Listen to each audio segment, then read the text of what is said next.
Hello, everybody. Welcome back to another recovery interview. Today, I am joined by Sahil, and Sahil has a pretty incredible story to share. He is a weightlifter, a martial artist, and in his words, a lifelong athlete. And he had chronic pain for several years. And before we started to hit record, I was like, "Oh, should we say like shoulder and low back pain?" He's like, is there any way to say chronic pain everywhere? Because feet and arms and legs, he had a lot of chronic pain, and he said it got so bad that he was limited to only walking for exercise and had to do up to 2 hours of foam rolling and stretching per day in order for his symptoms to not get too bad. 2 hours. Fast forward after we worked together, we saw each other recently, and he came up to me and said, "Alec, I don't need to stretch or foam roll at all now. It's great." And I think I still said, you can do it a little bit. It can be good for your body to do that. Um, but he's had such an amazing physical transformation. But also the reason that I want to have him on here to share his story is because he was somewhat skeptical of mind body techniques and using them to help his symptoms. And he's turned into a believer and a convert. So, Sahil, thanks for being here and for sharing your story.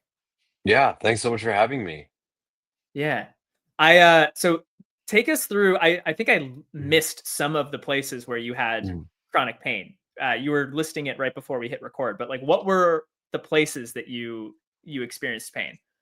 Yeah, so originally when I was when I was much younger, I didn't actually have any chronic pain symptoms. I would like run, I would do all sorts of movements, activities, and then I wouldn't even think about like stretching or foam rolling. Foam rolling was even a distant concept. Like that was much a little bit later in life, but the concept of stretching, like I feel I didn't need it. I could like run, like especially when I was in school, in PE class, I would run. Then go to class and it'd be as if like nothing happened. It's like okay, I'm just like tired, Right. but yeah, it's fine.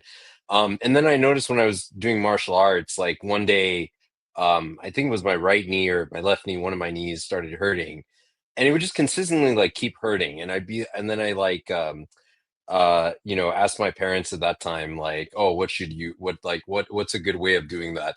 And my parents, they would use like like some small stretches here and there and say, oh, like why don't you try stretching your knee? So then I Mm, stretch my knee, or rather not the knee, but like the whole leg itself.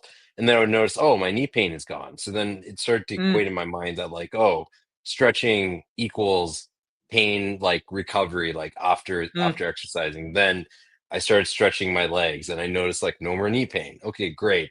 And so I could continue doing physical activity. And then I noticed like as I was progressing further with physical activity, especially when I was doing martial arts, I would notice other parts of my body would hurt. So then I'd be like, okay, Mm. stretching obviously worked for my knees. And this wasn't, and, the stretching comment was only for knees from parents. They didn't say like, oh, stretch your entire body or anything like that. I just Yeah. wanted to be very clear. And so I we're not thought like, blaming we're not blaming them for yeah. anything here. Yeah. I'm not trying to blame them for anything on this whatsoever. And so so then I started like I noticed, oh, my shoulder is starting. Okay, let me stretch my arm, and just constantly just then it started building like every time a body part would hurt, not only would I stretch the body parts that used to hurt, but also the newer body parts. And then like Mm, eventually just grew into this whole routine where like I would just do this in the morning, then I would do this in the evening, and then eventually got to the point where like that didn't feel like it was enough. Like it felt like still I was still in pain. So then I learned later on about this concept of foam rolling, this like hard mm, kind of cylindrical shaped object, or firm, or however you can make it as hard or soft as you want, different kinds of foam rollers, and even like lacrosse balls as well to get like more smaller areas and whatnot. So I started developing this whole routine where after I would stretch, I would do that, and mm, then like a lacrosse ball. And then even got to the point where like a few times a week I would do Epsom salt baths as well to like really mm, relax the muscles, and like when that didn't even work. So it would just keep like building, and it would just take a really long time. And then I would also have a routine where I would like compress my legs as well before I would go to sleep. And so that was, yeah, there's just this like fear I had that if I had pain, it means I'm not going to be able to work out the next day. And so I felt very much Mm. compelled that like working out and like movement is extremely important to me in the way that I want to move. And so Right. very much was willing to do anything I could to like keep the pain at a manageable level in order to like keep working out and whatnot. So yeah, I yeah, think yeah.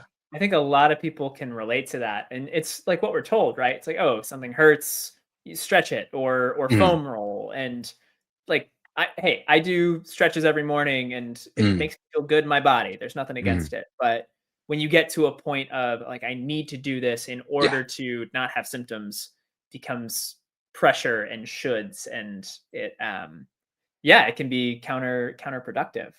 yeah. And underneath all this, like you mentioned working out and exercise, like it's Mhm, really important to you. Like you mhm. I know you've done Krav Maga in the past, you do Yeah, yeah. weightlifting, like Mhm, share just a little bit about your athletic routine and like mhm. what you love to do when it comes to movement and activity. Yeah, yeah, yeah. So, I mean, it's transformed throughout the years. There was like a period of time when I was, I guess like, so I guess like there was a period of time my younger years where I was like, I'm trying to remember.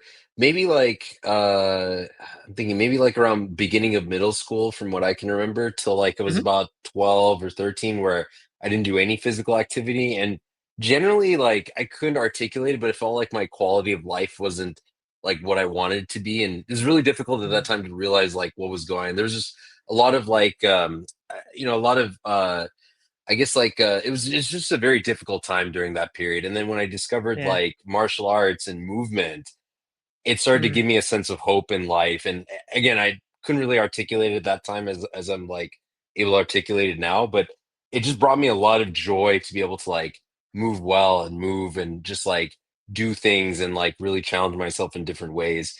And so originally it started with martial arts, lots of cardio, lots of like muscular endurance type of activities like push-ups, and then of course kicks, sparring, all that good stuff. And it continued for maybe until I was about like 20, like 25 or I don't know, maybe for like 12, 13 years, I was like doing Mhm. that and going from like Taekwondo to kickboxing, Mhm. Krav Maga. And then like then I kind of felt like I wanted to pick up some other stuff. So I would do things like dancing, like salsa dancing and whatnot. And, that would be a different kind of movement that also had a lot of joy in movement itself. And then I eventually got into weightlifting, had a good friend of mine help me with like learning techniques and stuff like that. But still the stretching routine still like stayed there. Like stretching and foam rolling was Yeah. still like an essential part of it. And like in my mind, it's like you must absolutely do this in order to keep doing these activities that you love doing. Otherwise, like you're not going to be able to do it. Or if you are able to do it, you're going to perform at such a lower capacity than what you can do if you didn't do stretching. Like, yeah, Mm. that sort of stuff. And then now it's like I kind of try to do a mix between like what like 3 days a week cardio, 3 days a week, different days strength training. And so yeah, so ideally working out 6 days a week with one day of rest. And yeah. Yeah. So you're an active guy, you've been an active Mm, guy. And yeah. so the fact that your symptoms got so bad that you got to the point where you were only walking for exercise, Mm. share a little bit about what that descent was like in getting to that point. Yeah, yeah, yeah. So I mean, so it happened because I actually had an unfortunate accident where I like slipped and fell down like some like 11 steps and stuff. And luckily, like, there wasn't like anything like it wasn't as bad as it could have been, but it's very yeah, it was just very rattling to me. And maybe there might have been like something in my back, but I was able to still move around. I was able to like get back up the stairs and like yeah, it wasn't like anything was severely broken per se. But then I don't know, like after going to like physical therapy and stuff like that, and also having shoulder pain as well, that I had like chronic shoulder pain from doing weight training for a while. I was like, oh, like what's the point? Like I can't really do these movements if I try like any like bench press or push ups or anything like that. Like my shoulder will just Mm, start like hurting, and like mm, it feels so futile. Like okay, I'll just like walk, and I just did a thing like something's better than nothing, but yeah, I would feel even walking like more than like a mile per se, or even 2 miles was a lot. And I'm like, oh, am I going to be able to like, work out? Or if I walked a long time, then I'd be like, okay, I'm not going to be able to do anything the next day. Like it's just like, Mm, nah. Yeah, yeah. got it. So you went from having this super active, like, um, athletic lifestyle to Hmm. just being restricted to being able to walk. Yeah. Um, Yeah. that's a big change. Hmm. And what were some of the messages you received about your symptoms and about why that was the case? Like, if Hmm. you went to physical therapists, or like, Hmm. what things did you try to do in addition to the foam rolling and the stretching in order to try to get Hmm. better? Yeah, so physical therapists, I mean, for anyone who's gone to physical therapy will like know this all too well. They give you these like exercises that just I mean, most people just don't enjoy doing to begin with. They're like all these like isolations. So if you imagine your shoulders hurting, they'll do like this rotator cuff exercise, and it's like it's not exciting. It's not, I mean, yes, like it's great to strengthen the rotator cuff, but I don't know. Like I mean, I know from people I know who have also gone to physical therapy, including myself, that like sometimes it's difficult to adhere to the exercise they give you. It kind of feels like I would describe it as like like taking medicine. Like no one really enjoys taking medicine. They just do it because like they have to. Otherwise, like something really bad will happen. For instance, Mm, like none of the maybe a few of them I actually enjoyed because they felt like exercises that I would do, but a majority of them were like just felt like things I am only doing because like they told me, oh, if you don't do this, like you're not going to re-strengthen this part of your muscle group, and then like it's due to some like very physical reason of like why you're feeling pain. And so that like I mean that's what everyone is told like by doctors, physical therapists and stuff like that, that like pain mm, is solely due to something structurally wrong. Like if there isn't something structurally wrong with you, you wouldn't feel pain. yeah. That's the story that was going through my mind in the past for a very long time, that like, oh, I'm feeling pain, it must mean that something is physically broken about my body. And so I need to do these exercises, need to do foam rolling, get all the knots out, all that stuff. So I had that story going for a very long time in my mind. Yeah. So, that's actually a good segue into this Mm, idea around skepticism. yeah. What you shared, I think, is something that so many people can relate to. It's like, if I Mm, have pain in my body, I've been told that there must be something wrong with that part of my body. yeah. Can you talk about some of the skepticism that you had around mind body techniques Mhm, getting into this work, and how your perception and understanding of pain started mhm. to change as you dove into it?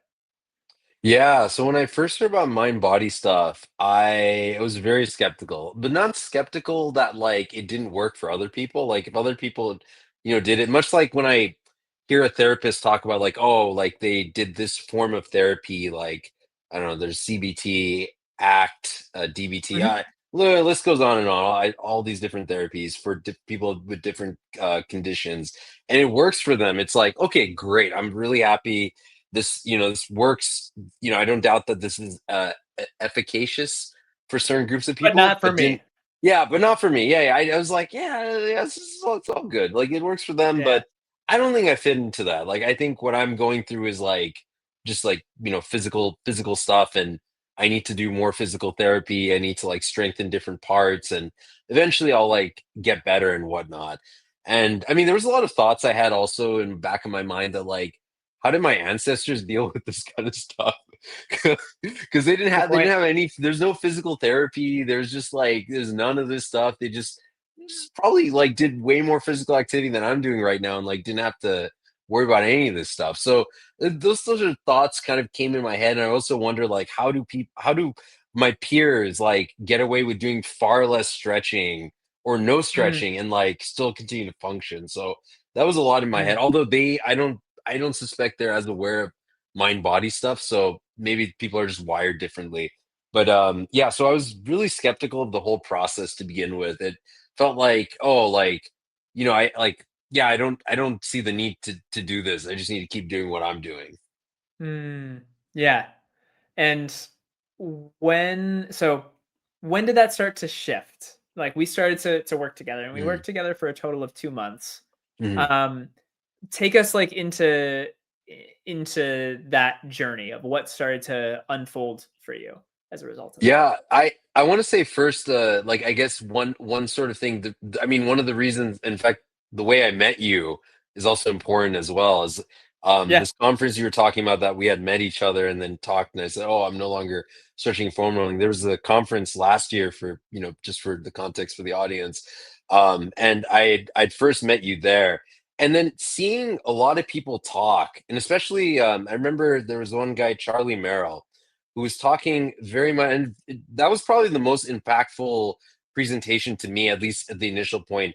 Him talking about athletes and mind body, because whenever I hear about mind body, it's typically like, in the past, it wasn't discussed as much in athletic context. It was discussed more as Mhm. like, oh, it's like either older people or like, people who I can't really relate to. It's like, yeah, like it's people with very different Yeah. conditions. It's kind of like if someone described the therapy to me and it's like used for people that I can't relate to, then it's like, okay, Mm. I guess this doesn't apply to me. But through his presentation, I was like, huh, oh, I guess athletes face this, and athletes have like are usually stereotypically are like have these sort of conditions of like mindset and stuff like that, and that can really impact the symptoms that come up. And that got me to really think, and I talked to a lot of people at that conference. Like I was voicing all my doubts, like, it's like, do you like, do you think like my even something as simple as like shoes, like because I would prioritize like Mm. orthotics, having the right angle of my foot because I have flat feet, and so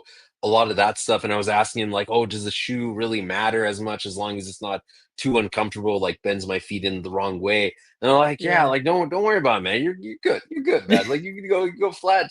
You can go like the I don't know what they're called, the like barefoot shoes or whatever, and Yeah. you'll probably be fine. Like I mean, it'd be a mental adjustment to it, but you'll probably be fine. So there was a lot of like kind of openness in that aspect.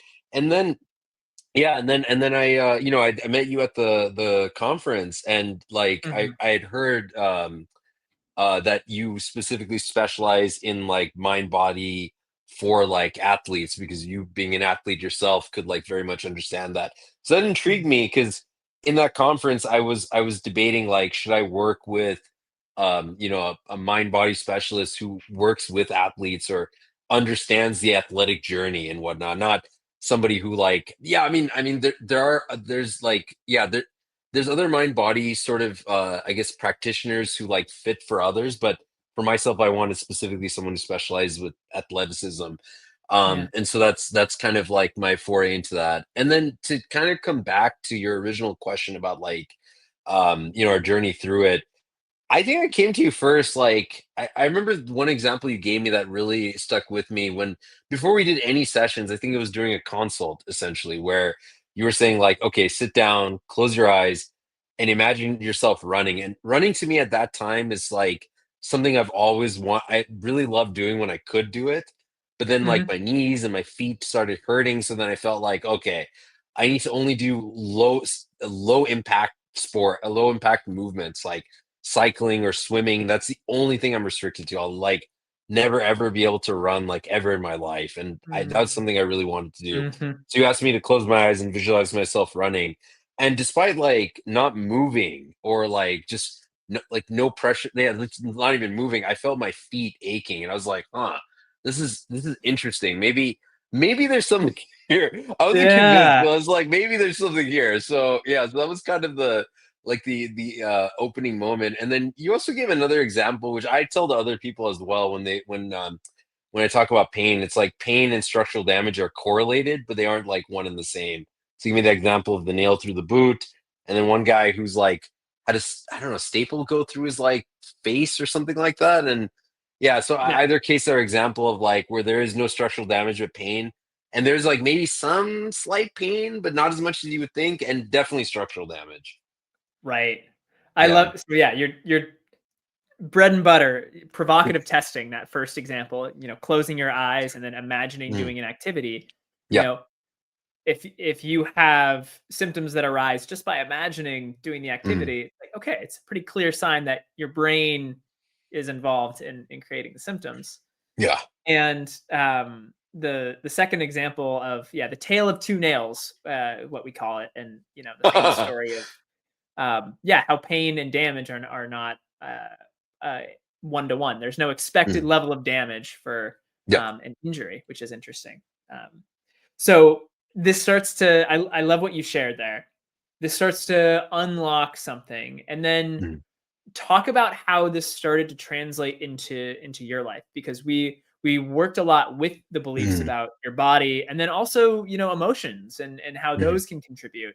So share a little bit about kind of how that journey started to unfold and what started to open up for you movement wise. Yeah, so I guess like it was interesting. I actually really like the approach that we took with IFS, internal family systems in particular. So I Hmm. remember I talked to you about it and you said like it's the only one that I mean I don't know about now, and you don't have to share if it's confidential, but at that time you told me like a few months back that like I was the one that you went the furthest with internal family systems. That Yeah. was really interesting to hear. But it was mostly just looking at like the emotional component of pain, and not in the sense of like I guess like stress as people maybe think about like, oh, if I'm stressed I'll like feel pain. It can very well be true, but there are like other emotions that are behind like when I feel pain in a certain body part, I notice there's like an emotion behind it, like on the other side of it, and like there's Nice. something that pain is like trying to tell me that's not actually structurally related, because I'll think about it and be like, wait, did I like, did someone take a baseball bat and like bash my knee, or like did I knee something really hard, or like was there any like major impact? And I'm doing like very controlled movements and stuff like that. I'm just like, there's no I feel like my body's very resilient. When I hear a lot of people nowadays talk about like how much you have to do to actually cause tissue damage is like a lot Mm, more than like what I'm doing. Like I'm not like there's no way even if I ran a marathon, I don't know even know if I get tissue damage, but even if I did, like there's no way I'm running a marathon level of exertion with like the workouts I typically do. So there's a lot of like right. scanning, and then I'll notice when I like go into that body part, I'll kind of feel it out, like what emotion. So sometimes it'll feel like really tight. And it'll be like, okay, Mm, it's like hanging on. Is it hanging on due to fear? Is there like a mm, sadness of it hanging on? Like, was there anxiety? Like what kind of emotion is behind that? And then I'll like, use IFS techniques to kind of go in and like basically send a lot of love and compassion to that part. And then reassure it like it's totally fine if we can't do like the number of sets that like I've set out. Like say I'm about to do squats and like my right knee starts hurting, which is actually now more common these days. But I mean, so it's more fresh in my mind, and so I like mm, reassure my knee like, hey, it's totally fine if we don't do a set at 5. Like we do 3, it's okay. We do 1, that's totally fine too. Like let's mm, just see what we can do.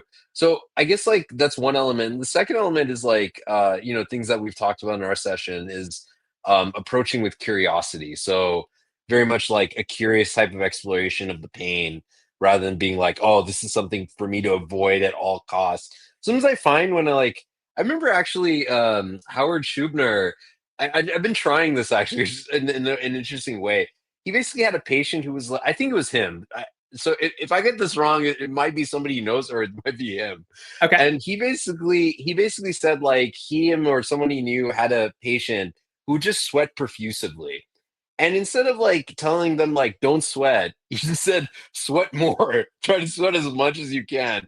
And then the sweating somehow went away. Like because the brain is really confused. Like, wait, what? Like I've been trying to avoid this thing my entire life. Yeah. And you're just telling me to like do more of it, like more of this like quote unquote negative thing. So sometimes like I'll tell my body part like, hey, I want you to increase the pain. Like Yeah. let's increase it up. And sometimes they'll just go away, or sometimes they'll just kind of lean into it and be like, "Oh, this is interesting. Let me like." It doesn't work all the time, so I'm saying this is not a. There's no technique I've mentioned as a silver bullet. I kind of have to like approach it from different angles. Sometimes I can't. Sometimes I won't do the movement. Like just Mhm, may not be my day for the movement. So it's not. It's definitely not a silver bullet, and by no means do I want to imply like this is kind of a one size fits all. But but most of the time I feel like it's very helpful. And so I'll notice if I address the emotional component, or if I say, hey, like I focus on my other knee if it's like one sided. it'll go away. Or Mm, I'll like focus on it and be like, huh, I feel like looks like I'm feeling pain here. And then I'll just yeah, continue. And then yeah. Yeah, so that's sort of kind of how I approach it.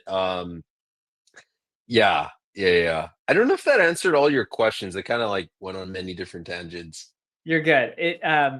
It's the example you shared, the phrase paradoxical intention, right? Asking your Hmm. brain to turn up the sensations. And Hmm. I think Howard has shared that. It also, I think it originated with Viktor Frankl, who wrote the book A Mm, Man's Search for Meaning, yeah. talking about this person who was sweating. And, it works because when we show our brain, our nervous system, that we're not afraid of something, Hmm. then paradoxically, the thing can stop happening, and that's why it works. Hmm. Um, I also love what you said about how the symptoms behind the emotion behind the symptoms has become a focus of, is this Hmm. fear, is this anger, sadness, or what have you. Yeah. I think that's a powerful message. Um, and I think what I saw over the course of our coaching is, Hmm. you had a quote that you shared, and one of the takeaways is Hmm. that my mind's reality is not my actual reality. These Hmm. stories that you had shared, or these beliefs that you had about Hmm. your body or about pain falling away, which is pretty remarkable. Can you talk about some of the intangible things that you've taken away as a result of just the inner journey that you've been on? I guess can you give me a few examples of intangible? Because I that Good feels point. a little bit abstract to me. Um, some of the ways that have been unexpected in which this work has Oh. has benefited you. Yeah. Oh, yes, yes. Okay. So I guess like one thing, I mean I like your philosophy that like is that like when working with you, the goal is like not necessarily for me to develop like a dependence on you, like, oh, Alec, like this body part of mine hurts, like, what should I do, kind of a thing. So I very much like your sort of sense of like, I want to teach you how to fish rather than keep giving you the Mhm. fish for, just for as an example. Yeah. And so I guess it's like the kind of like taking a step back and just like looking at this like overall framework of how to like make meaning out of pain itself and like Mm, understand more deeply like what why do we feel to to a pragmatic level, not like a super philosophical level, but like why do we feel pain, like what is the purpose of pain itself. And so mm, I feel like once I kind of was able to like wrap my mind around that, like pain isn't necessarily something to avoid, like it's actually very essential being human and whatnot, then it became something to fear less and to like realize, oh, like I'm not going to be like the pain go away, but I'm going to be able to like reduce my reactivity to the pain, which inherently makes it actually worse if I'm more reactive to it. Um, yeah. so like it's that's one sort of unexpected thing, and then in general, like I guess maybe in the back of my mind, I was like, oh, I'm, there's certain movements that I want to try, but like, I don't know if I'm gonna be able to do it. And then like, just sort of, even outside of our sessions, like being like, you know what, there's this movement I want to do. I'm gonna start off easy and just kind of explore it very curiously. I mean, one thing that we did Nice. explicitly was running, and you said, oh, just run like 1 minute or 2 minutes or like 30 seconds. Just do that, and like, and just take some deep breaths and just go for it and let your brain know you're safe. And if you at the end of it you're feeling pain, that's totally fine because your brain is freaking out and being like, hey, you're doing a movement that like could damage yourself and whatnot. Like 30 Mm, seconds of running, unless there's like I don't know, maybe in rare conditions that may not be advisable for some people, but like for my own sake, like 30 seconds is not a long time. It's like it's really like really nothing. And so I feel like, knowing that like will help me at least gauge that, like, hey, if I'm feeling pain after this, it's not because I damaged myself. It's because like there's a lot of fear, anxiety, right. even sadness associated with the process of like, running because it's so meaningful to me. Mm, That's one such example. And then even going back to like doing weightlifting as well was another example. Like doing mhm, bench press, doing squats, and all. I haven't done that in like years, and I was really afraid because I was like, oh, I'm gonna damage my joints. I'm gonna like, my shoulder's gonna start hurting again. I'm not going to be able to like do certain movements. I'm not going to be able to like do things. And so being able to also do that as well. Mm, I'm trying to remember the some of the stuff that I'm kind of taking for granted as well right now. I'm trying to remember what did I not take for granted as well. I guess like the desire to not not stretch or foam roll, like just to completely remove that. I don't know if we actually ever talked about this, but like I used to ask people this is kind of a very weird sort of question. Maybe not so weird, but like I would ask people like if you know if you could rub a lamp and a genie would come out and grant you any one wish that like I guess is like more human because if you wish to be like the most intelligent person ever, then everybody else is dumber and that's like not as exciting. Or if you wish you're like super strong, you know, like there may not be a point in like, you know, weightlifting anymore. Like, you know, if you remove struggles, for instance. And I was thinking, like, mhm, what is the most reasonable struggle for me to remove? And I was thinking, like, foam rolling and stretching. Like, just feel like mm, my life would be so much better if I didn't have to do this. And so, like, yeah, so I guess like that was one unexpected thing that like I no longer have to do that anymore. Like I don't I mean I warm up through movement itself. I don't really like yeah, stretch to warm up. I don't do any dynamic stretching. I just do start just doing I mean of course I don't like do the heaviest, you know, if I'm doing like weight training, I obviously won't like, you know, do the heaviest weight and like start with that, but I'll like just start the movement, maybe body weight or something like that and just that'll be my warm up essentially. And then I'll do stretching through movement. So able to keep flexibility, but no longer like stretching or spending any time. Like I just go into the gym, I do my workout, and then I just go out of the gym and I'm done. Like there's nothing else. Like no nice, frills. Yeah. nice. Yeah, and what are some of the things that you've been able to get back to and do? You mentioned a couple of Mhm, them, but curious the things mhm, that you've been able to get back to and do that you mhm. weren't comfortable doing before this journey. Yeah, so I would say like definitely some calisthenics. So like being able to get back to like, you know, attempting things like pull-ups as well. Being able to do like weightlifting, so like you know, all the barbell exercises. I mean, if people are familiar with the 5x5 program, like being able to Mm, do some variations of that. And then also running as well, incorporating mhm, running into the mix. I would say those are the three big things. I mean, you know, there are probably more things that you know I haven't tried yet, but my time is limited in terms of how much I can work out. I would say the biggest thing I yeah, got back was time, like being able to mm, dedicate more of that time into working out than like stretching and foam mm, rolling and all that stuff. And like, so just become way more manageable to be able to be able to work out rather than like spending hours like doing things that are like longer than the workout that are not actually the workout itself. right, right. You get to spend more time enjoying the actual activity as opposed Yeah. to preparing to do the activity so your body doesn't break down. Yeah. Yeah. Nice. Mhm, So, one of the things that I've loved to see is how, when you came up to me at this conference recently after mhm, we had worked together, it'd been a good 8, 9 months or maybe even longer mhm. since we had actually finished up our engagement, and you Oh said, like, yeah. the sense that things had continued to evolve and that you'd Mhm, continue to progress, on your own. And you brought up that sense of wanting to learn the tools as opposed to needing to be dependent on yeah. me or something for the rest of your life.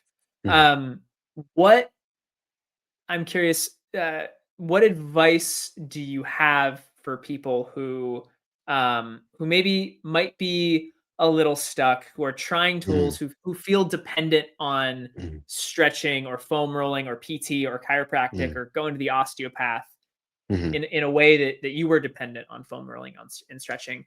What advice Yeah. would you give those people? Yeah, I found that the things I tend to gravitate towards the most are things that like invoke a sense of curiosity. So it's not necessarily that like this. By the way, there's a chance things we're talking about may not work at all for like the person. That it's like totally possible. But it's Hmm. like that desire to like explore that possibility.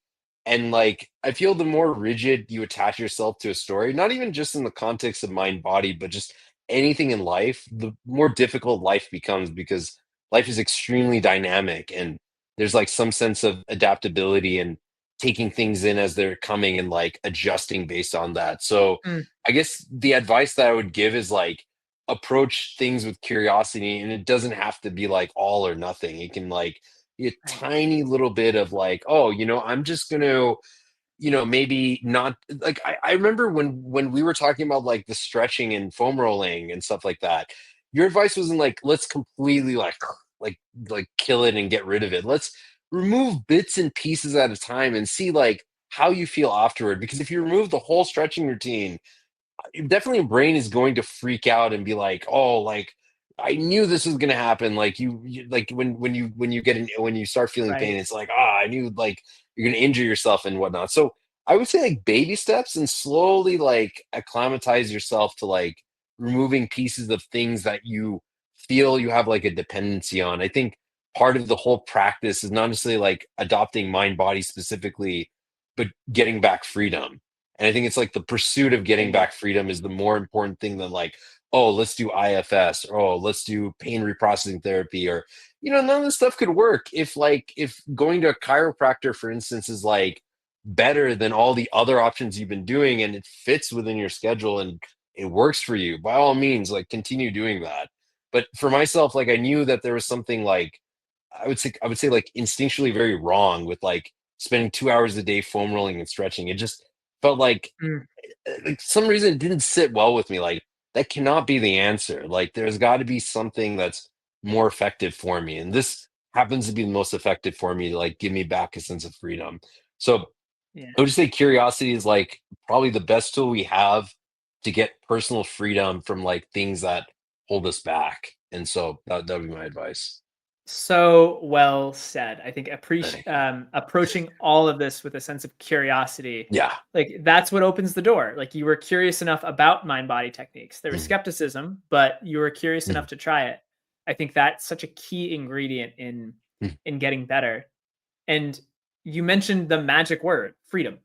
That's Yeah. really what this process is about. It's about Yeah. Yeah. freedom to be able to move your body in the way that you want, freedom to be able to feel and experience your emotions, and to not be so consumed with certain thoughts. And um, that's really the essence of the transformation that happens for people. It's based in freedom. So Yeah. Yeah. Yeah. yeah. All right. Any last things that you would like to share with the audience, or any words of wisdom to leave people with? Not putting you on the spot or anything. Oh wow. Yeah, I don't know. I guess like maybe I don't know actually. I'm just sort of thinking about this because lately I've been I guess exploring like I guess more kind of like spiritual sort of practices. Not that I like subscribe to any religion or form of spirituality, but like I Mhm. feel that like a lot of mind body stuff and like, freedom, joy, and like these sorts of things bring me closer to like my truer self in some sense. And Mm, people can equate that yeah. to like universe, God, whatever you want. But I just think like, you're trying to get closer to your truer self. And I think a sense of curiosity, much like when you were a kid, like or baby, you all you had was curiosity to explore things. And then eventually like, the environment kind of usually squashes that out of us, or it has that tendency to try to do that. And so I feel like Mm, maintaining that sense of curiosity is just so so essential,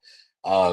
and can also like be a source of joy. And I feel like that's kind of our purpose in life, is to move towards that direction, and it can manifest in different ways for different people. And so the part of this whole journey has been like moving towards a sense of joy, and joy especially through movement.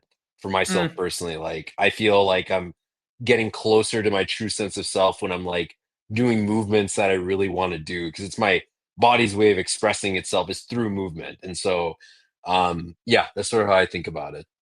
beautiful. Joy through movement. That's really Yeah, what yeah. this is about, and getting to that true self. So very well said.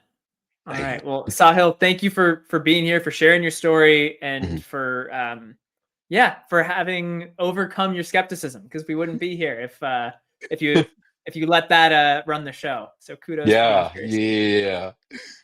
And to anybody who's listening to this, thank you for listening, and check out all of the other recovery stories that we have recorded. And if you are looking for resources, check us out at painfreecomeback.com.